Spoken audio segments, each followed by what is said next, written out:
Well, we'll see about that this weekend. Just out at the field, and there's quite a bit of snow left. But the forecast looks like it's going to warm up the rest of the week, so we'll see what we're gonna do this weekend. Coming out this last weekend, it was kind of an adverse weekend for our players, a challenge because we were supposed to play at home last weekend, and to get on a bus and go down to one of the probably, well, it is in my opinion the toughest place in the league to play at Carbondale. For two reasons. One, they have really good fan support, and number two, their kids just play extremely hard there. In the last 5 years, our wins up until last year, really our wins had been only at home. Whenever we went down to Carbondale, their team just ate us alive. But last year going down there and getting 2 wins, I know our returners weren't afraid of that place, and our freshmen, just like I've been saying all year long, is every day is a new experience for them, so they had no clue. And we went in there and played 2 of the best games we've played all year. As far as start to finish, every inning, we got our money's worth in the first game with an 11-inning game. Our plan going in was to throw Jamie Fisher both games on Saturday, knowing that we weren't going to probably play on Sunday. We didn't expect an 11-inning game and 191 pitches in the first game. But that's what it took for us to have a chance to win. A day where our bats just weren't, they just haven't been getting that clutch hit. We've been getting ourselves in positions. We've had second and third, 1 out, runner at second with 1 out, and just haven't gotten that clutch hit. We put ourselves in positions almost every single one of those 11 innings. And then in the 11th inning, a kid who was 0 for 4 on the day, who had been asking me questions after every single at-bat, so I knew she was really trying to figure things out, and she was really, what we call on our team, bearing down on the pitcher, trying to find that one little thing that she could take advantage of, and we made a small adjustment to her stance so that she could wait on the ball because this pitcher was throwing really, really slow. And she drove a ball in the right center gap, and we scored from first base with 2 outs on a extremely hard hit ball. Scored from first and won the game in the 11th inning. So it was one of those things where we kept ourselves right where we needed to be until we got that clutch hit. And Jamie Fisher was phenomenal in that first game. Gave up a run early. We got down, we battled back, tied it up, and she just kept getting better as the day went on. Going into game 2, I was a little worried. Just because I know how important she is to our team. Throwing 191 pitches, didn't know how she would respond. I knew she would look at me and say, "Put me in, coach, I'm ready to go." But I really needed to know an honest answer at that point. So it was nice to have Nicole Fisher, who knows her just as well as anybody does. And I took Nicole aside and said, "You've seen her for your whole life. Tell me, is she being honest with me? Is she okay?" She said, "Coach, she's better than I've ever seen her." She says she's getting stronger. So we let her go. We planned on maybe 2 or 3 innings, see how it went, and she just cruised the whole game. Did a phenomenal job. Only gave up 1 run in the top of the 7th on a solo homer. Just shut Southern Illinois down all day long. So it was a hard-fought day, both offensively, defensively, pitching, and really our freshmen at the end of the day, I had to tell them what they really accomplished, because that's a huge accomplishment to go down there to Southern Illinois and take 2 games like that, especially an 11-inning extra inning game in game 1. So it was something that we were building on, and our freshmen really showed us something this weekend, along with our upperclassmen, Jamie and Sam. They did a great job for us.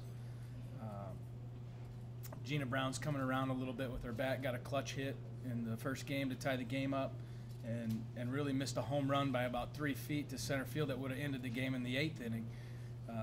So we're starting to mesh together, and if you look at our games that we've played this year, and you look back and you say, we've won here, 2 here, lost 1. In our last 10 games, then where we've really started to really come together and figure some things out and really be on the edge of breaking loose, we're 7 of our last 10 we've won. And they aren't our traditional wins. They're our grinded out, 1 run, have to come from behind, those type of wins. But I think it's just going to keep making us stronger and better as we get towards the end of the season, and going into this conference season this year it's going to be very beneficial, because I know it's going to come down to that last weekend. So it was a great weekend. I know our kids are excited, fired up, ready to go this week again and get ready for Creighton, which will be another battle. And then, like I said, I don't know where we're going to go yet, or how we're going to get it done. I'm going to talk to Coach Vignes over at Creighton this afternoon and find out what their field's like, and see if we can get a game plan. Any questions? Can you give us a scouting report on Creighton? Scouting report on Creighton is they have right now probably the best pitcher in the league, stat-wise. Becca Changstrom, who's a junior, has got some experience, has given us fits the last 2 years. We were able to beat her a couple times, but not in very easy fashion. And then offensively, they have probably the best power lineup in the league. The middle of their lineup, they have Amy Baker, who's the career home run leader in the Valley right now, just broke that record a couple weeks ago. And then they have Alexis Cantu, who was the newcomer of the year last year. Right in the heart of their order, very solid hitters, and then surrounded by them, they have these just scrappy singles hitters that are going to nickel and dime you to death and put those two kids in positions to really hurt you. But they're the same old Creighton team that we've always played. We know what we're going to get out of them. They're going to play hard. They're well coached. We've seen them already this year, so our kids have watched them play one game. I think that's a huge benefit. Although we didn't play them, they sat there in the stands and got to see what they're up against. I think that'll be a big key for us this year. And dealing with pitching, I know you've been trying to get some help for Jamie on the mound. One of those other three pitchers kind of emerging in that role right now, or do you see that still as a pitch by committee thing? Right now it's pitch by committee. We've seen really good things. The consistency level isn't there yet. One of them will have a great day and you just see signs of greatness, and then the next day it's like, where'd that go? So the retention of some of the things that we're teaching them, as well as just from an effort level on a daily basis. And they all know that they're a huge part of our success, just as much as Jamie is, because we can't just put it all on her shoulders. What she did this weekend isn't going to be something that we're going to want to do going forward. One, because of her health and the importance of her in our club. But those kids just need to find a way to step up. And if it's all together in little pieces, that's fine. As long as they're working together, we don't need one of them to be another Jamie Fisher. That's not going to happen. We just need them to work together and use those little strengths that they have as a group, and give us a chance in those games that Jamie's not in the circle. Who works with your pitchers, Coach? You or Julie? Coach Gertis does all the pitching, and she's amazing with them. I mean, she'll get in there and catch them if she needs to see something that she can't see from behind them or from the side. She'll get in there with a glove and get down and catch. And I mean, she's really working hard with those kids, and that's where I say maybe some of the frustration comes in, is because of that hard work.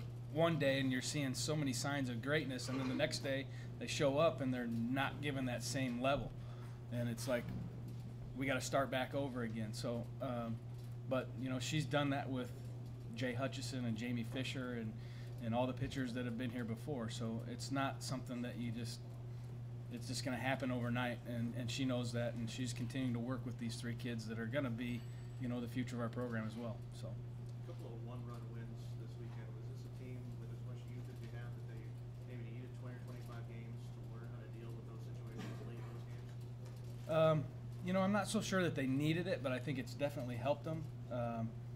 We've been pretty much behind all year long. Our first innings are terrible innings. We always give up on a run at least.